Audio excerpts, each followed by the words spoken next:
Eis que ele vem com as nuvens, e todo olho verá, até mesmo aqueles que o traspassaram. Apocalipse capítulo 1, versículo 7. No tempo em que o apóstolo João escreveu estas palavras, a vinda do nosso Senhor Jesus Cristo era somente um sonho para milhares de cristãos daquela época e também de gerações posteriores. Mas, para nossos dias, esta promessa é uma realidade, meus amigos. Chegou a hora e a hora é agora.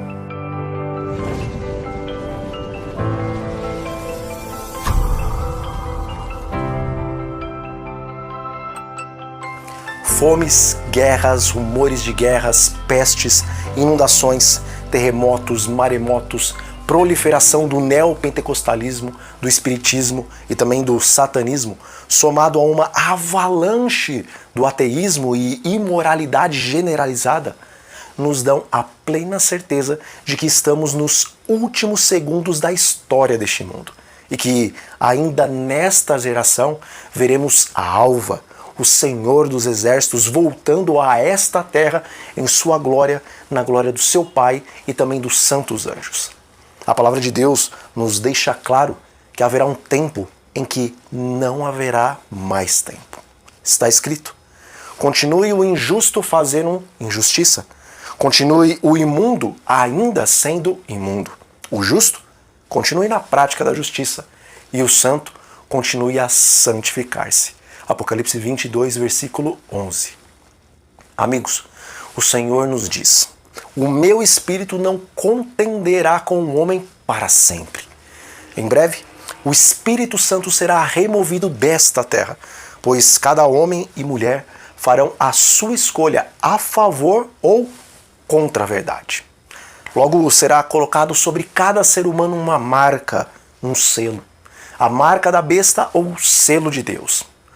E a cena que se segue é dos 4 anjos que seguram os 4 ventos da terra, retirando-se de suas posições e permitindo assim que sobrevenha à terra todo tipo de destruição que provém da guerra e do coração humano, que neste momento estará plenamente dominado por Satanás, exceto o grupo que receberá o selo de Deus.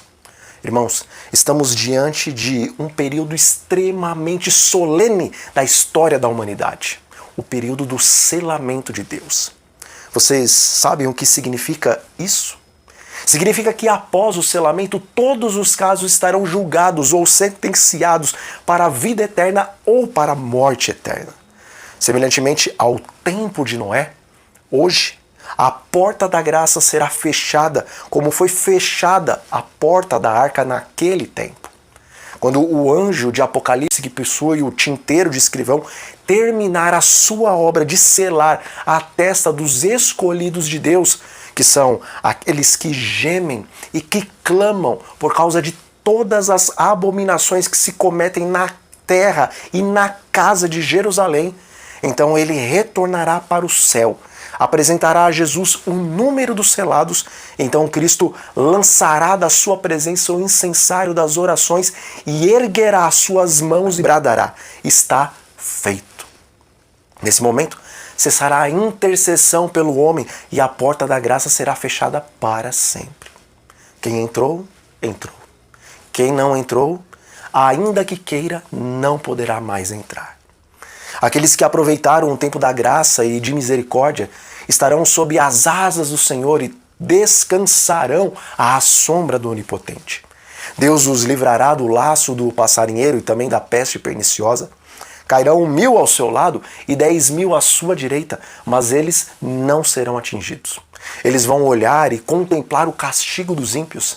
Eles invocarão a Deus e Ele os responderá. Na sua angústia, o Senhor estará com eles, livrá-los-á e os glorificará e lhes mostrará a sua salvação. Salmos 91.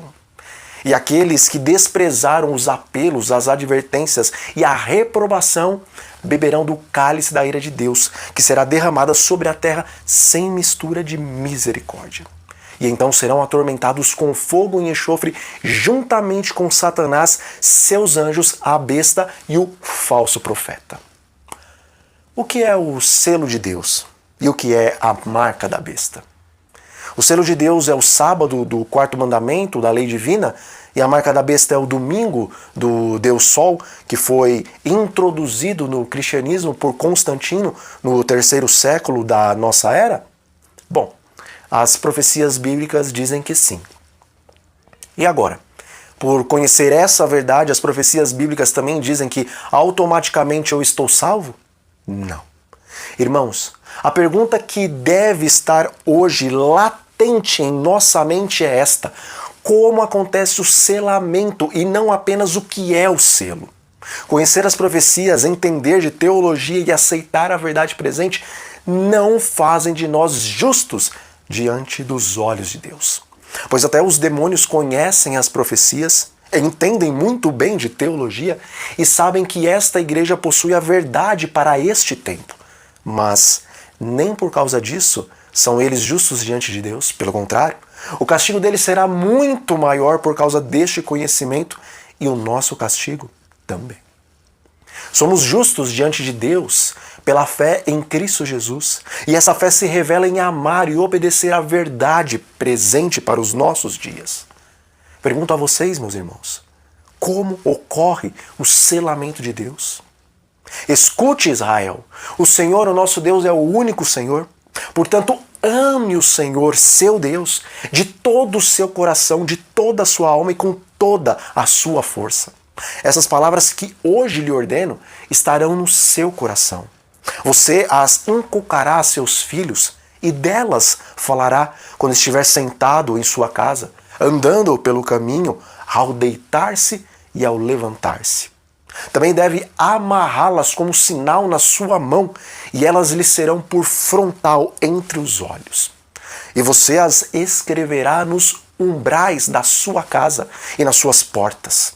Deuteronômio capítulo 6, versículos 4 a 9. Amigos, o selamento do Deus vivo ocorre diariamente na vida do crente. Ele não ocorre em um ato isolado de um ser celestial que passará pela terra e marcará com um sinal as testas dos filhos de Deus. O selamento acontece diariamente na vida da pessoa que está permanentemente na presença de Deus. Os selados serão todos aqueles que viveram uma vida intensa de oração, estudo da palavra e também testemunho prático. O anjo vai marcar a testa daqueles que ocuparam seus dias com súplicas pelos outros e também por si mesmos. O anjo vai marcar a testa daqueles que clamaram a Deus por fome e por sede da sua palavra e que se alegraram na leitura e no estudo da Bíblia, assim como do espírito de profecia. Serão selados aqueles que olharam para as almas prestes a perecer e se compungiu seus corações por amor a todas elas. E então clamaram a Deus por seu espírito e após recebê-lo, eles gastaram seu tempo em empenhar-se na salvação do pecador. Amigos, o selamento é um processo que ocorre na vida do verdadeiro cristão. Processo no qual o caráter santo e perfeito de Deus é formado na consciência da pessoa. Processo no qual a lei moral de Deus é, pelo Espírito Santo, escrita no coração do cristão, tornando assim o servo parecido, semelhante ao seu Senhor. Diz o Espírito da profecia: nenhum de nós jamais receberá o selo de Deus enquanto o caráter tiver uma nódoa ou uma mácula sequer. Cumpre-nos remediar todos os defeitos de caráter, purificar de toda a contaminação o templo da alma. Então, a chuva serôdia cairá sobre nós como caiu a temporã sobre os discípulos no dia do Pentecostes. Conselhos para a Igreja, página 343. Irmãos, o simples professar que somos adventistas do sétimo dia não faz de nós pessoas qualificadas para receber o selo de Deus. Sempre dizemos que nós somos o Israel espiritual de Deus nos últimos dias. Pois bem, lembremos que foi justamente o Israel de Deus quem entregou Jesus ao poder romano para ele ser crucificado. Verdadeiramente é um privilégio podermos conhecer a verdade presente e participarmos do grupo de cristãos que fazem parte da igreja remanescente da profecia bíblica. Mas Se nosso envolvimento com a verdade for superficial, assim como o era o envolvimento dos judeus do tempo de Cristo com a verdade presente para aquele tempo, então, meus amigos, podemos estar certos de que não receberemos o selo de Deus, mas sim a marca da besta. Para recebermos o selo de Deus, irmãos, será necessário nos empenharmos profunda e também constantemente em uma reforma e em um reavivamento, a fim de que em nosso caráter não reste nenhuma nódoa e nenhuma mácula. É tempo de pedir, é tempo de buscar, insistir, importunar e clamar a Deus pelo dom do Espírito Santo, para que o Espírito inscreva a lei de Deus em nossa mente. Então, o nosso caráter se assemelhará ao caráter de Cristo. Diz o Espírito de profecia. Não estamos suficientemente dispostos a suplicar o dom do Espírito Santo e a importunar a Deus por esta bênção. Deus quer que o importunemos a esse respeito. Ele deseja que apresentemos as nossas petições com insistência diante do trono da graça. Eventos Finais, página 163. Amigos, não foi à toa que Jesus deu a advertência para a igreja em Laodiceia. Aquelas duras palavras são palavras do mais profundo amor. Deus nos ama, Deus quer nos salvar.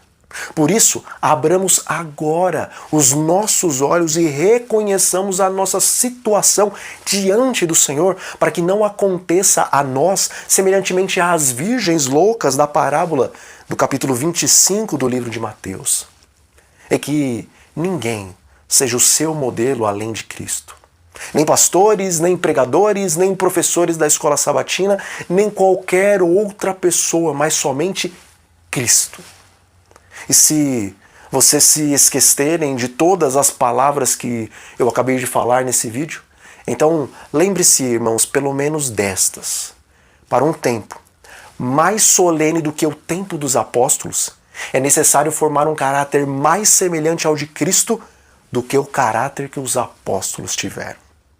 E antes de desanimarmos diante dessa afirmação que eu fiz, lembremos que, para Deus, não há impossíveis. Que o Senhor te abençoe e te guarde, e até a próxima, meus amigos.